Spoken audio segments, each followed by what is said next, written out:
સાહેબ, રાજકોટની ઘટના બાદ અલગ અલગ જગ્યાઓ પર ફાયર દ્વારા તપાસ કરવામાં આવી રહી છે. આપના તરફથી કઈ રીતે શાળાઓમાં તપાસના આદેશ? શિક્ષણ વિભાગ દ્વારા પણ શાળાઓની તપાસ કરવા માટે થઈને ટીમની રચના કરવામાં આવી છે. આ તમામ ટીમ તમામ શાળામાં જઈ અને ફાયર એનઓસી અને બીયુપી અંગેની ચકાસણી કરશે.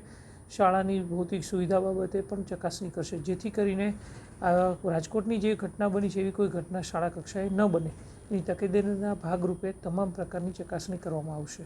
સાહેબ, શાળાઓમાં જે ફાયર સેફટી અને એનઓસી બાબતે કઈ રીતે માહિતી મેળવવામાં આવશે?